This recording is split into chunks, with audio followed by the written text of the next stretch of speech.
Welcome to Planetary Gig Talk, Tales of Music and Magic. I'm your host, Jefferson Glassy, Chief Spiritual Dude of the Planetary Gig Society, whose mission is making connections through music with the intention of bringing peace. And today, I am in Studio One, the worldwide headquarters of the Planetary Gig Society, but our guest is in Chicago, Illinois, Mr. Eli Namay. Eli, how you doing? I'm doing pretty good, Jeff. Thanks for having me. So I appreciate your taking the time. I'll tell our listeners a little bit about how we met. So I did my first Skype interview with Jeff Arbor a couple weeks ago, and he's a bass player. And if you listen to that, he talked about how his brother had told him, "Hey, man, don't when you play the bass on stage, you should never wear your shoes anymore." And Jeff said, "Wow, I tried it out. It's really cool."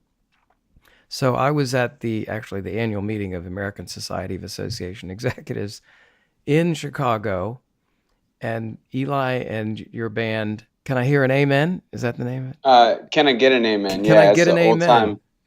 old time Appalachian folk music band. Yeah, and it was really cool. You guys just it was great. We hung out and listened to some songs, danced a little bit. I guess a fiddle player, bass. You had Yeah, banjo and guitar. banjo and guitar, and playing around one of those kind of old-fashioned single microphones. It was a cool looking mic, and I just thought, wow, this is really great.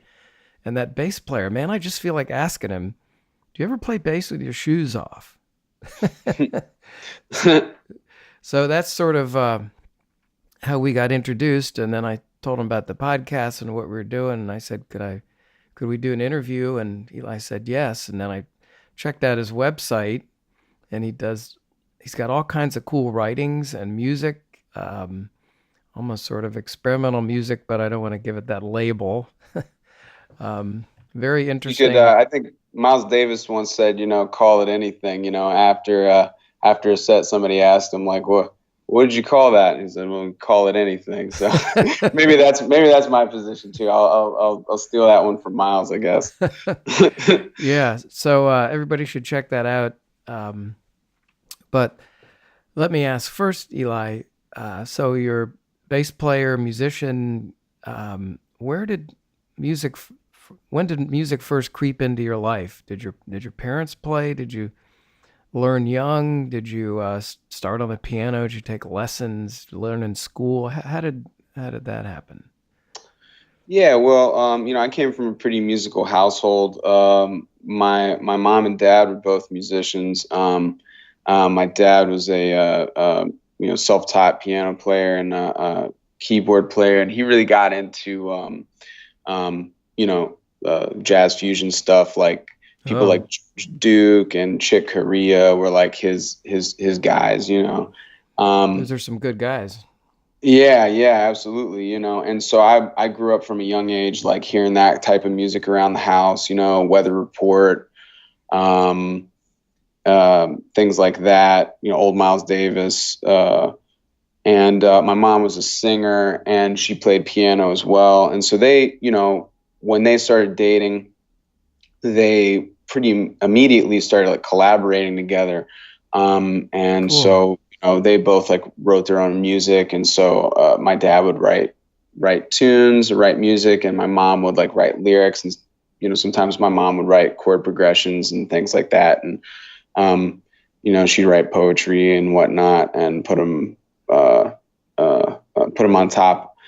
And, yeah, so I grew up in that kind of household. And then my first, I think, experience like really playing was like I was in, I grew up, I should say I'm from a Syrian Lebanese community in Charleston, West Virginia. And, the community is really centered around the Orthodox Church that's there, the Antiochian Orthodox Church that's Mhm. there. And so I grew up, singing in the choir, um, just singing like, church music. And it was an interesting mix. It was like a mix between like a more Western, like the choir would sing kind of out of the, I guess, Russian tradition, or that kind of like more Western, Russian tradition where there's if you went to a Russian Orthodox church, you would hear this kind of style is Mm-hmm. what I'm saying. And it's a more chord progression oriented style, so there's 1-4-5 cadences that you can hear in the music, Mm-hmm. but there was also a Byzantine chant tradition. So, the service would consist of the choir, basically things going back and forth from the choir to the chanters to the priest. And yeah, so there was the Byzantine chant tradition, the chanters. We had some really great chanters, and while I didn't study that, I was definitely like really influenced by hearing that from like a very young age. And yeah, so that's kind of where it came from. But there was a seminal moment when my dad gave me the New Year's Eve 1969 recording of Jimi Hendrix with Band of Gypsies at the Fillmore East. Wow. And that's a pretty famous recording with particularly that track Machine Gun that's on there, that like 12-minute long track. And and I was like, I would think it was a summer going into third grade, and we were like driving to the beach or something for a vacation, and like he gave me that. I had like a CD player, and I forget, but I had some, I don't know. I had the two CDs. I think I had like, Pure Funk and like some other thing, one of those like old like compilations of like funk music. And I kind of like that. But then when I heard the Jimi Hendrix, that was just some like next level stuff. And it like blew my mind. And I remember like, so one of those early experiences of sort of like my brain coming online and being like really reflecting on something and being like, what is this? This is just amazing. Like these sounds that these people are making, Well, that's wild. And that you're third grade. I mean, that's pretty young. Yeah. I mean, like I said, I was going into third grade, and that just kind of like, I don't know, it was just like a seminal moment where it just completely changed my perspective on what music could be. And you mentioned I have a lot of writings on my website, and I'm really politically active here in Chicago, and a lot of my writings are trying to talk about like culture and politics and the relationship between the two.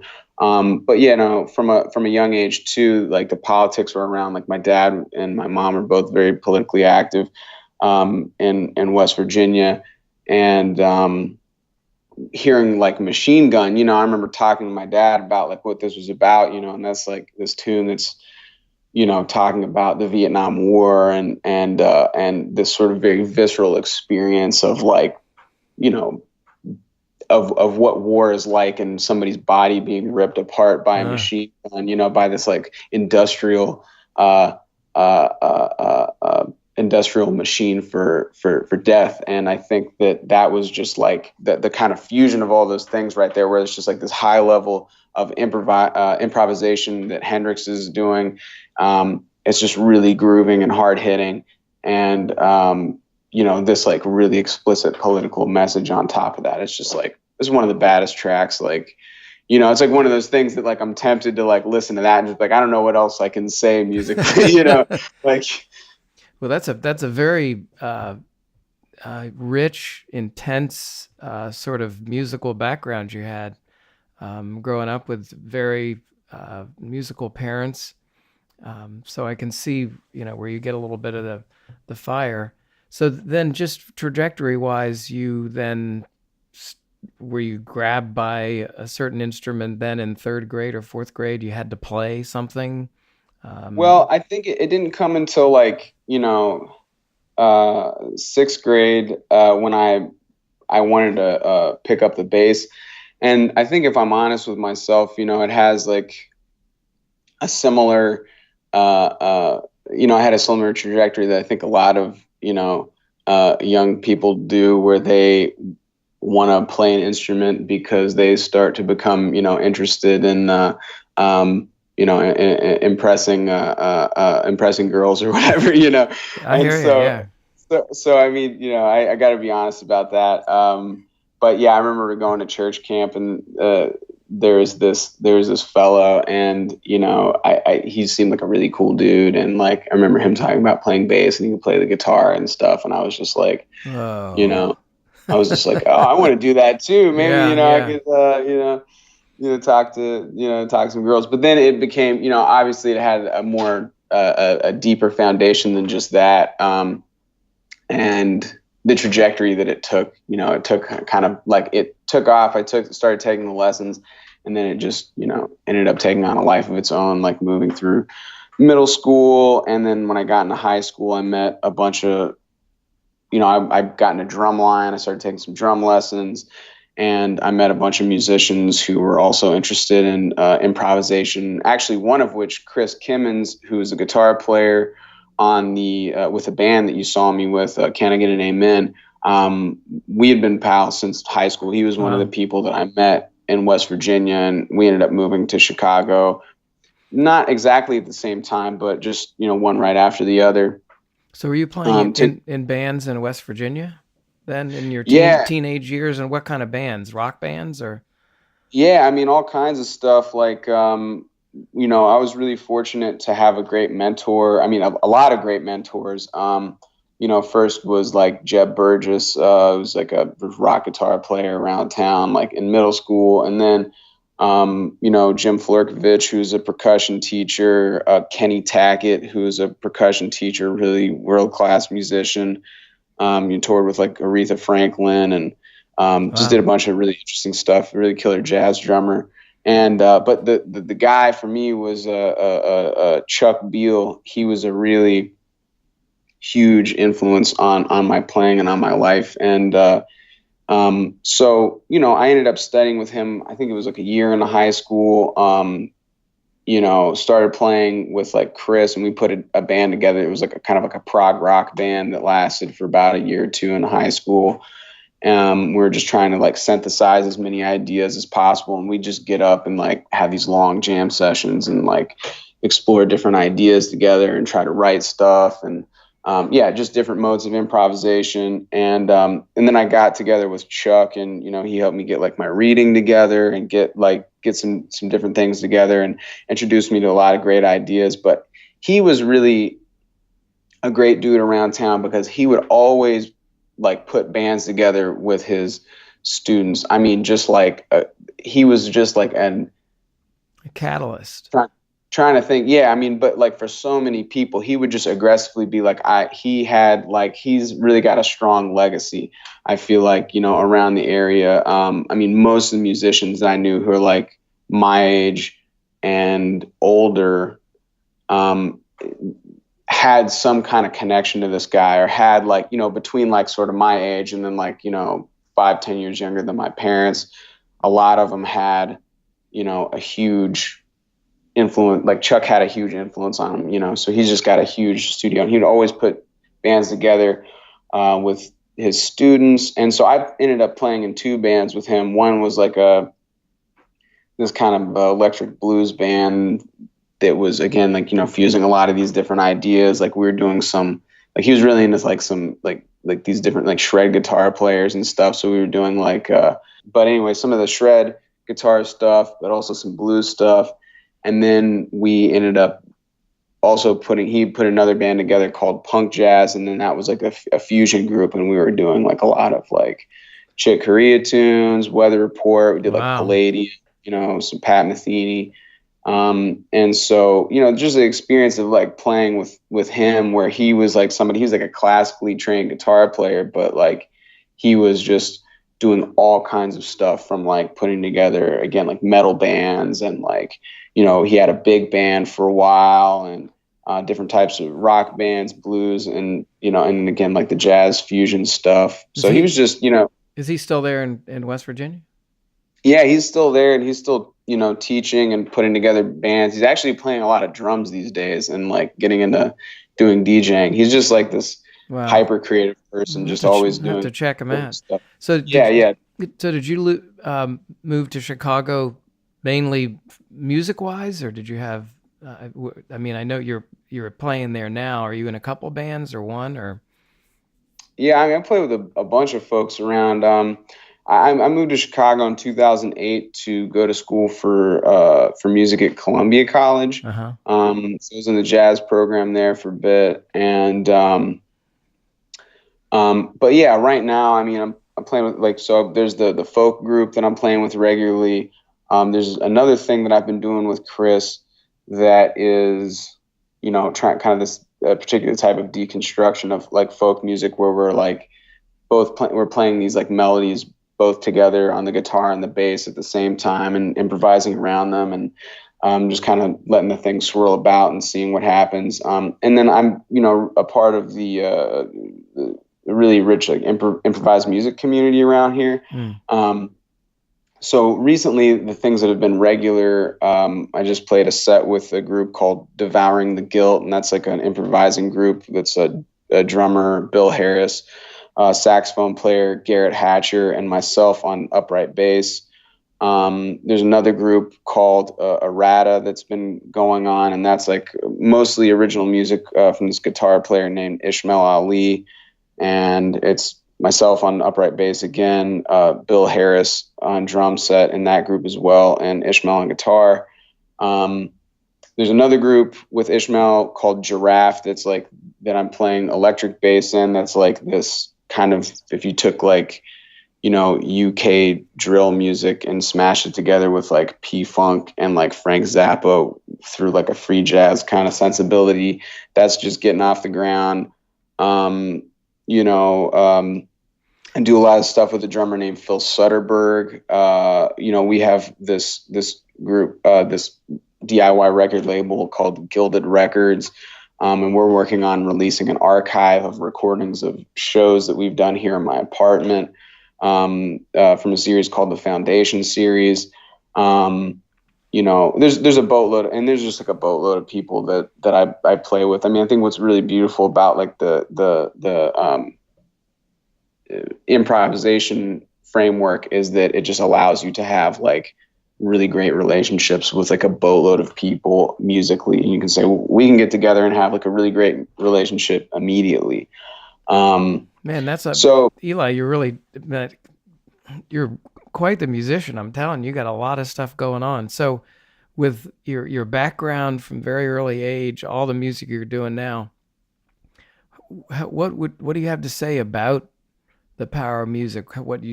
How you see or how you felt music has affected you, how it affects the people that you play with, how it affects the audiences. I mean, what's going on with music, and why is everybody doing it? Why are you doing it? Why do people come listen? What do you think about that? Yeah, that's a good question. It's something that it's almost like, I think on the one hand, I maybe take the Zen approach where it just feels like the right thing to do. So I don't necessarily like, I try not to put a label on it on the one hand. And on the other hand, I'm constantly thinking like, why am I doing this? What am I trying to say? Like, how does it relate to the world around me, or how does it relate to the economy around me? Like, why do I have, why have I had all these opportunities and these privileges to do X, Y, and Z? Like I was able to go to school for music. I have an upright bass, which is a very expensive instrument. I have all of these things.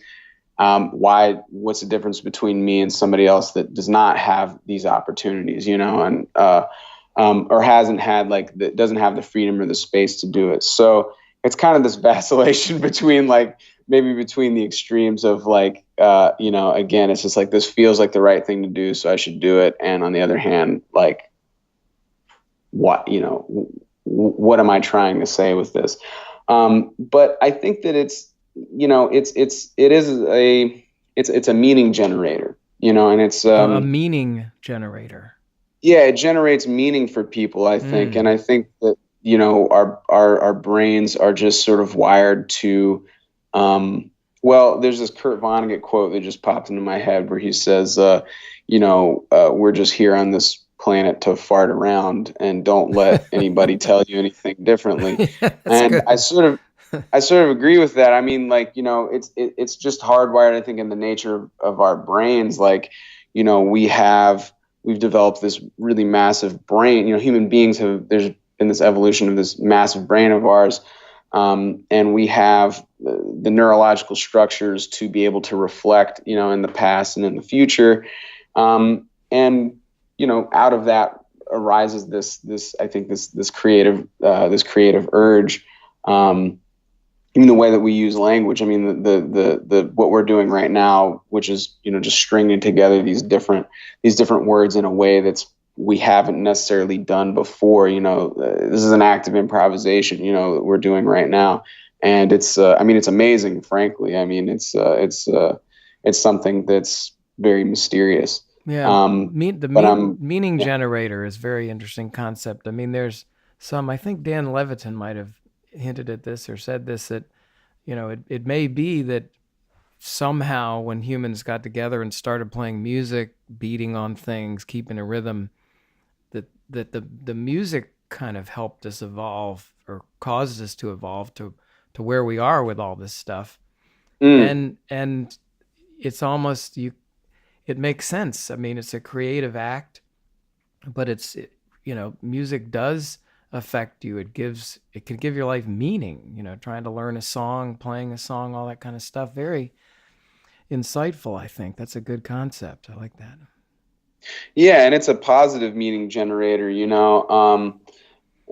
or at least I think it has the potential to be. I don't think that it's inherently positive, and I think that that's something that might distinguish me from, I don't know, the other folks. I don't know, is that even a useful thing to say? But anyway, I digress. I don't think that it's inherently meaningful. I mean, I think that one of the things that struck me when I came to school was like the the commodity form, and music as a commodity, and like how it is being used. And I mean, I don't know, if you go to YouTube, you watch a video, an ad pops up, what's always there as an integral part of the ad is music. Yep, yep. I can't say that that's necessarily positive. I mean, particularly, I mean, depending on what the ad's for,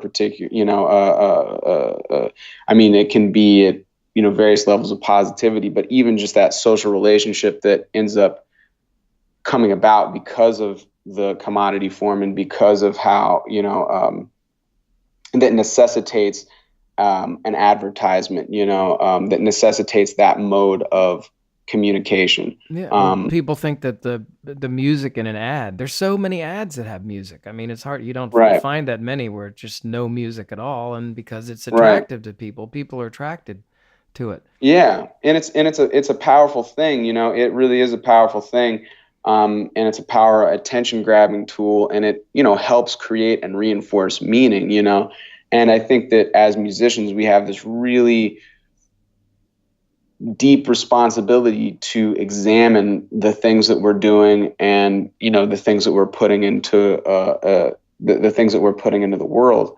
Um, so for me, it was like really difficult for me. I was going to school, and you get told like, oh, this is what it means to have a career in music, or this is what it means to be successful, and there's this sort of like normative narrative about that. And I took a hard look at it, and a lot of it involved things that I was just not comfortable doing, or contributing to. And I think that, again, relating to music as really peddling music as a commodity and reinforcing like cultural things that had been produced or been appropriated from other types of music for the explicit purpose of selling a thing, be it the music Yeah, itself or yeah, be it another product, and I was just like, this seems extremely, really just disrespectful to the form, yeah. and I mean, uh, disrespectful to the form for one, and also just socially and culturally irresponsible. So, that I think is the thing that really got me into thinking about the political ideas that I'm thinking. I mean, aside from the fact that, like I said, like I grew up in a Lebanese Syrian community. My parents were very like politically active. So just that relationship of like, being in an immigrant community, you like have to like deal with that. You have to deal like, well, why were we, why are my folks or my community like so successful? And like, I mean, we see what's going on like at the border right now, and the terrible immigration policy that's I mean really been going on for for decades, for longer. I mean, our relationship with Mexico has always been a extractive one, and it's like, why am I successful? But at the same time, I realize that I'm an other. That there is some sort of other. There are some racial tensions, that arise, and so it's just a very complicated kind of situation where, like I said, that's like politicizing on the one hand, but also just like the really looking at music and looking at like what's going on and just having like a bad feeling about certain modes of creativity, just being like, this doesn't feel right. Like, this is it me? And it's like, the further you go down, it's like, no, it's not you. It's the situation. And so, Yeah, so I'm a bit of a political junkie, and the last couple of years have been, I've become addicted to Twitter and always trying to figure out what the hell is going on with things. But the connection with music and politics is an interesting one, I think, to explore. Victor Wooten says, or maybe as his brother Reggie says, when I was down at the Music and Nature camp, a politician can say, "Put your hands in the air," and you're a little like, "Well, why?" But if a musician says, "Put your hands in the air," everybody puts their hands in the air, and right. I do think these, there are these connections, and I know you've written about it some. So how would you talk about the music and politics connection, or what does that mean to you, or what conversation should we be having around that? Well, again, this is a difficult one. And I think the thing that I've come to is political activity and cultural activity are two distinct yet interrelated things. Um, Mm-hmm. I think for a long time I was trying to make music be more than it could be. I was trying to do with it what it really can't do. And like, we were talking a little bit before the recording about this. I think that there's some basic issues, some basic material issues that we as really as a species are facing. Yeah. Um, for instance, like people don't have the right to housing, people don't have the right to healthcare, people don't have the right to the basic means of survival. These are just material political issues. So I don't think that there's any amount of like positive, good intentions or good thinking or any kind of like good cultural activity is going to address that. Even something that's as I'd like to think radical as I'm doing, it's just not, what I'm doing musically, that is, it's just not going to address it. That takes a particular type of political organizing. Right now, for me, that means, I'm a member of the Democratic Socialists of America. And before that, I was doing some work with another really good group called Socialist Alternative. And I think that I would encourage all of your listeners to look into both organizations and look at the growth that they've seen recently, and just think about what's going on and how they can get involved in these various activities. But I think culturally speaking, there is a role for music. Like, there is a cultural struggle to be had, and to quote one of my favorite musicians, Anthony Braxton, there's a really great interview with him that you can find on YouTube if you just search Anthony Braxton interview. He's a saxophone player and composer, and he says, I've never been a musician of freedom. I've never been a musician of existential freedom where you just do whatever you want. He's like, I've always been interested in the freedom, for new possibilities, for creating new possibilities of relationship and of sound making. So I think that, that's the sort of struggle I'm interested in. One of his contemporaries, the trombone player and composer George Lewis, echoes that, and he speculates about a possibility in an interview with that's floating around the internet, He says, people hear a different type of music or a noisy kind of music, and they think, well, this is different. This is really different. I didn't realize music could be this way. And so, hopefully the thoughts go on to, well, I wonder what else could be different. I wonder what else might need to be changed. So I think that that's one type of, cultural struggle that can be had. Another is, with art and music, is really just giving an explicit message, something that's just very on the nose and didactic, where, like, for instance, the Industrial Workers of the World was a very old labor union that was, really responsible for a lot of the labor wins of the 20th century.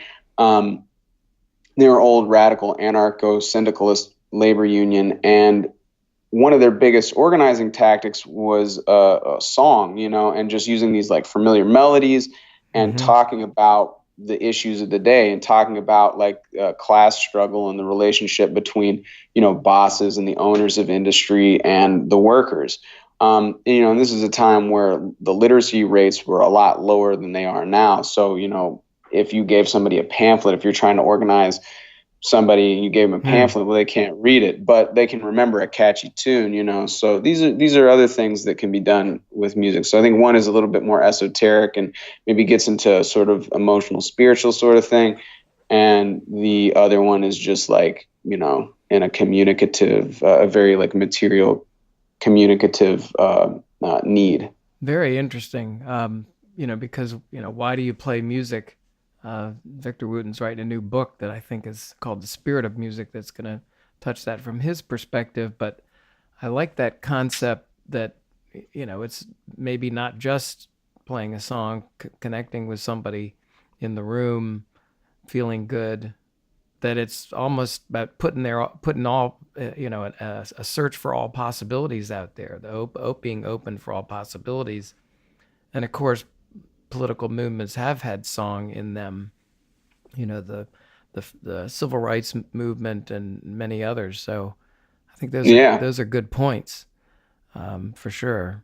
Any other thoughts that you have about this the power of music, the connection with music and politics, what we should be doing, what we can be doing? I think just listening to you and people checking out your thoughts and having this conversation expand is really very important. But anything else you want to mention? Yeah, I think like, I would encourage folks to, a couple things. A lot of what I'm talking about is um, in a writing that I wrote recently called A Doesn't Equal A. And it's the sort of as succinct a possible of a succinct yet comprehensive as possible of a package of all this stuff that I'm trying to talk about. The relationship between, symbols and how things are labeled, and political struggles, and the nature of the brain and society, and I'm just trying to tie all these things together and say, well, where are the connections, and where are there connections, and where are there not connections. Um, so, if folks are interested in what I'm saying right now, I would encourage them to check that out, and you can just find it on my website. Yeah. What's the website? It's just your It's just name, right? EliNamay.org, or you can just Google my name and you'll find it. So, and if anybody has thoughts on that, they can just reach me through the website, or questions, critiques, whatever, thoughts, feelings. I'm super open to hearing all of that. And I think the other thing is to, realize that there are a broad spectrum of possibilities of human relationship, of political and economic relationship. And I think that we should just be really aggressively exploring those ideas right now, Mm. and talking about new things, and debating the stuff with each other, and just really trying to be as open as possible. And along those lines, I think that, there's, if you, on the one hand, on the more cultural, sort of emotional, spiritual hand, like getting behind an instrument, don't judge what you're playing, just if you it feels good to make noise on an instrument, like just do that. That is like a beautiful thing. So don't judge yourself. On the other hand, on the more political activity, think about how to get involved with what's going on right now. If you're concerned about what you see in the world, if you're concerned about, the rising prices of rent, of gentrification, of how people are being treated, like at the border, and mass incarceration, and Right. Black and brown folks getting gunned down the street. I mean, the list goes on of things to be concerned about: climate change, global warming. Get involved politically. There are straightforward answers to these problems. I don't want to say that they're easy, but they're straightforward answers. It's not that difficult. It's not a mystic kind of thing. The fact that people don't have a right to exist, the fact that people don't have a right to housing, the food. This is stuff that needs to be, I think, struggled for in a very real way, and it can be. And if we organize, then I think that we can, get stuff done. Like I said, for me, that has meant, engagement with an organization right now called the DSA, the Democratic Socialists of America. So I really encourage people to check them out and what they're doing. And yeah, I think that's about it. Man, excellent, Eli. I really love talking with you. I really want to thank you very much for, agreeing to do the podcast, even since we had only met for like 10 seconds or whatever it was in Chicago. Yeah, I really appreciate you taking interest and giving me the platform. Thank you a bunch. I think what you're doing is super cool. All right, so everybody, Eli Namay, great conversation, and appreciate it. Thanks very much. All right, thank you. You've been listening to Planetary Gig Talk, Tales of Music and Magic. I'm your host, Jefferson Glassy, Chief Spiritual Dude of the Planetary Gig Society. We talk with musicians and others about the power of music and how we can use music to help create a better world. Please check out our website, www.planetarygigs.org, for information about some of the organizations promoting music and musicians, resources about the power of music, books, movies, articles, including new research on music and the brain. We welcome your support. The Planetary Gig Society is a Section 501c3 charitable organization, and you can donate on the website.